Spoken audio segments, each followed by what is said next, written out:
पुढची बातमी बीडमधून। बीडच्या आष्टी तालुक्यातील देवी निमगाव इथे अनोखा बॅनर झळकला असून तो सध्या चर्चेचा विषय ठरतोय। देवेंद्र बाहुबली आरक्षणाचे जनक अशा आशयाचा मजकूर असलेला हा बॅनर छत्रपती शिवाजी महाराज चौकामध्ये लावण्यात आलाय।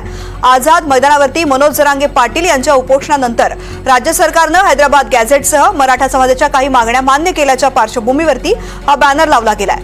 मुख्यमंत्री देवेंद्र फडणवीस यांचे आभार मानत आष्टी मतदारसंघाचे आमदार सुरेश धस यांच्या क्षेत्रात झळकलेल्या या बॅनरमुळे ग्रामस्थांमध्ये आणि राजकीय वर्तुळात चर्चांना उधाण आलंय।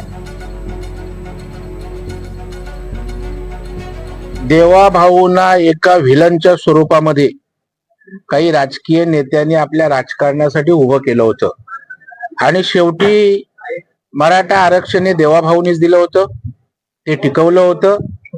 त्यानंतर उद्धवजींच्या सरकारनं दुर्लक्ष केल्यामुळे ते गेलं आणि त्यानंतर एकनाथरावजी शिंदे साहेबांनीच आमच्या महायुतीने आरक्षण दिलं होतं आणि त्यामुळं जसं काही देवेंद्रजी मराठा आरक्षणाच्या समाजाच्या विरोधात आहेत म्हणून काही लोकांनी प्रीप्लॅन त्यांना विलन करण्याचा प्रयत्न केला, परंतु देवाभाऊ आहेत आणि बाहुबली असल्याचं त्यांनी एकही मारा लेकिन जोरशे मारा अशा पद्धतीनं या ठिकाणी त्यांनी मराठा समाजाची मनं जिंकलेत आणि आपण बघताय संपूर्ण महाराष्ट्रामध्ये जसं बीडमध्ये बाहुबली आहे तसं सर्व शहरात आज मुंबईमध्ये छत्रपती शिवाजी महाराजांना नतमस्तक होतानाची पोस्टर्स लागलेत।